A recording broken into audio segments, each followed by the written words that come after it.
Hey guys, welcome to the Centre Bounce. Today we're talking about the preseason game where my boys, the Bombers, beat the Suns.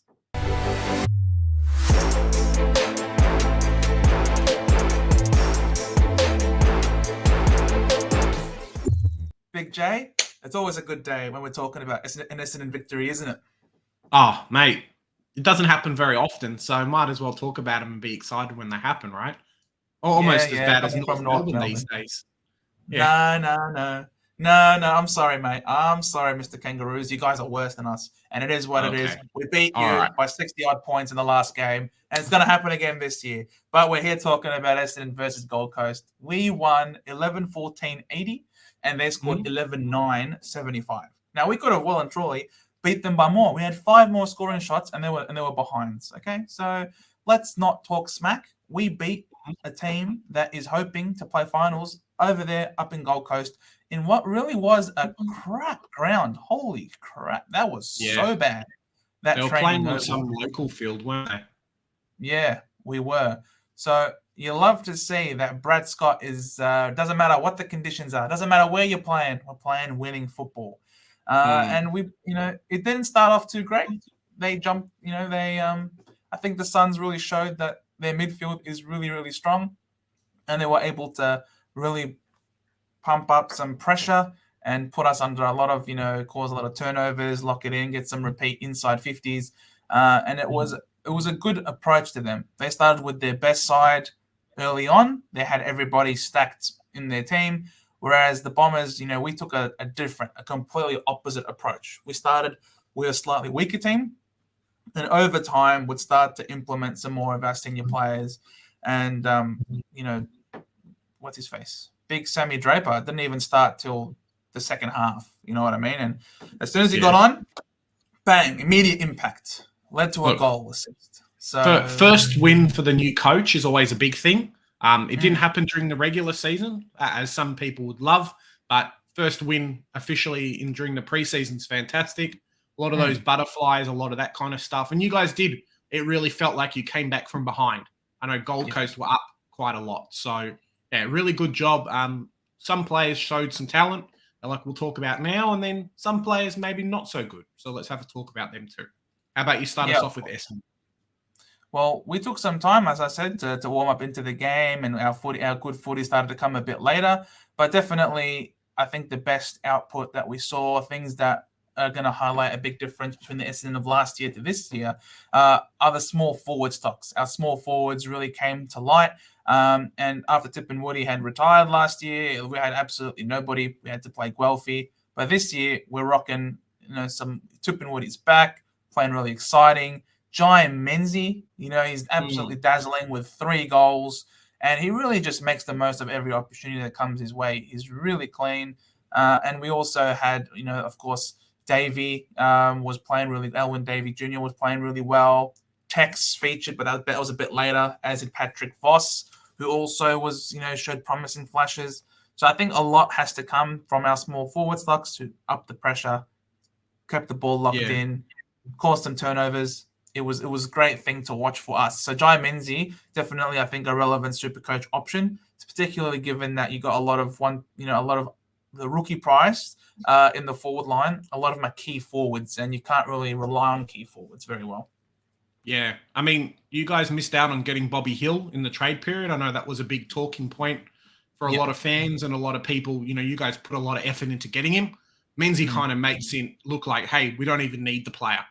Davey Jr., I think it's Alwyn Davey, did kind of showed the same thing as well. Really electric up forward. One of those players that I think North, for example, has a lot of players who in the past were almost afraid to kick the goals. They'd get the ball in the goal square and be like, hey, let's pass it off. Let's set up a good shot. Whereas these guys are grab the ball, bang, the goal line's just there. So really impressive players. The good thing about Menzie is I think he pushes up the ground a little bit more than a few of the other players. So gets a lot more of those link-up positions. And it is quite fast and pacey as well. Really good, exciting player.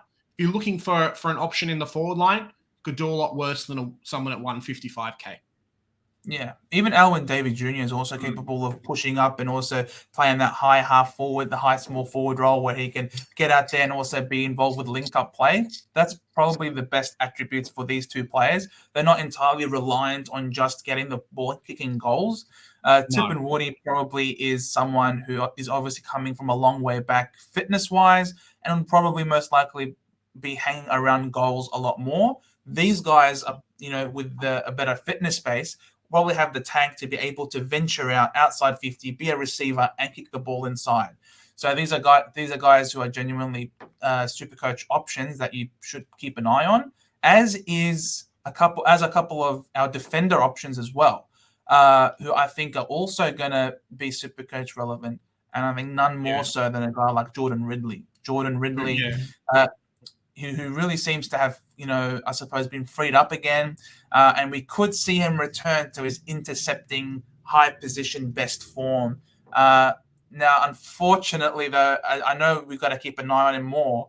But in this next preseason game, we're playing against St Kilda, and they are quite short when it comes to their forward stock. So we could absolutely see another domination from Ridley, but that might not be a genuine, I suppose, accurate representation of what we can expect from him moving forward. But I do think that he's going to be one that you should keep an eye on as well, especially since the way we want to play, the way we want to move the ball has a lot of overlap running. And that overlap running is coming from the likes of your Ridleys, of your Redmonds, or coming from behind. There's not really a switch of play, but it's a handball receive or a quick short pass back for these defenders to kick the ball forward. That could be more possessions for a guy like Ridley, who's also a beautiful ball user. You never know. He's definitely one to keep an eye on, and he'll always be our number one kick-in taker. Yeah, I guess it's a real question of, at 500-ish K, is he going to push out a Dacos for your team? Is he going to push out a Young, who we'll talk about a bit later, who might have taken himself out of a few people's teams or made himself a bit more of a watch and see versus a lock? There's a lot of competition for that spot, and a lot of people are just running 2 premiums plus Yo. So if it was last year, fantastic. Great scoring, we've seen what he does, but kind of a in contention type player. We really liked what Essendon did through that back line as well, and they really helped to stem the tide, which was one of the big things. In the third and fourth quarter, Gold Coast were ahead, and then the back line really stepped up alongside the forward line, but the back line really stepped up and kind of negated a lot of the scoring, which I think has been a bit of a trouble in the past. We'll talk about Gold Coast now, but they didn't have Ben King, so we'll wait and see what happens with them, with him in relation to scoring goals. If he was in, maybe it would have been a bit different, but yeah.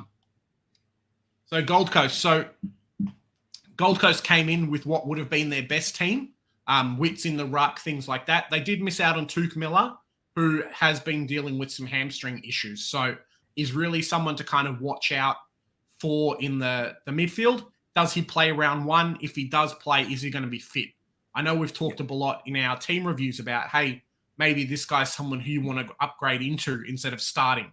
It could end up like Jordan Dawson, who comes out bursting from the gates, even though he did have some preseason worries.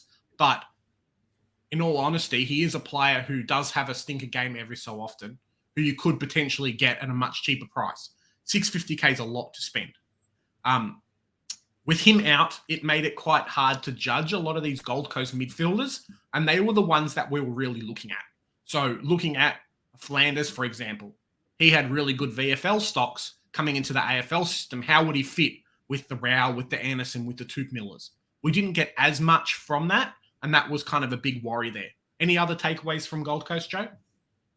Yeah, you ended up, was really impressed with Wits. I thought Wits did a sensational job. He really looks, and you could tell from the preseason that he looked to have shed some weight, and you could see that he was lean and he was able to run around the ground, was tackling really well. So I think Wits is, or if you're really looking for surety, if you're looking to pay money for a player that you know is going to be at top of their line, then I'll look no further than Wits. I think Wits is a very safe option. Flanders, We would have loved to have seen how his interaction is with Tuke Miller, but he still looked really good, even though he's playing a lot of half forward and then making his way, joining into stoppages. I think he looked really good, and he offers a lot in terms of goals. So I can see him continuing with that role of playing more forward than in the mids, simply because he's got great goal sense. And you look no further than that kick out of the air that he did in the goal score. That was sensational. And Charlie Constable was one that looked really good, playing off half back. He also had some kick-ins as well. So he definitely is one for 123k. This guy is probably one of the most sure options that you have a rookie price on field. He looked really good. And the way they played, with the ball movement, it was really quick. I think they had a lot faster ball movement. So you end up, if you're able to have a guy like King, who is genuinely healthy, we could see a lot of situations where King is one out due to the fast ball movement, and we know how agile and how big he is. We could see a lot of 1v1 marks going his way and goals. So it's really exciting. If definitely one to have a look at. And I suppose seeing we're talking about the midfield role for Flanders, I guess now might be a good opportunity to bring up some of the CBAs. Let's present. Constable could be a real option, guys, depending on what he's like. But at 123k, as Joe says, a rookie spot for a guy who's mature ager, who's been in the system for a long time, who could potentially kind of run that Gold Coast backline. There is some talk with Powell and other players coming back that maybe his spot isn't as set. But if he ends up lining up with the likes of Ben Long, it could be a real option there. So these were the CBAs. Up the top here, you had Noah Anderson and Rao were the clear number 2, and that's expected. The Suns have their system, and they love to stick with their system, which, of course, if it ain't broke, don't fix it.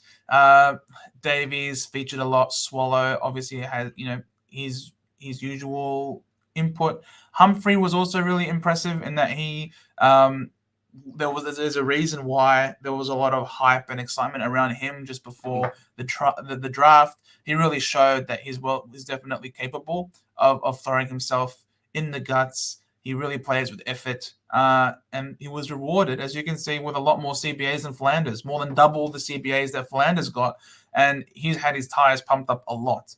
I think this low CBA count is something that you can be guaranteed is going to continue moving forward into the year, which will obviously limit his scoring. But he's shown that he's able to kick goals. So you never know. He might average in the 70s to 80s. But for that price, you probably might find it more reliable to have a guy like Constable, for example, who probably averaged the same for half the price, basically. Yeah. I guess it really depends as well, looking at those CBAs before we get on to Essendon. When Tuke Miller comes in, who's going to really get pushed out? Is it a Davies? Is it a Blakey? Does Flanders lose a little bit of CBAs? These kind of fringe players get out of the first rotation group and end up being in the second.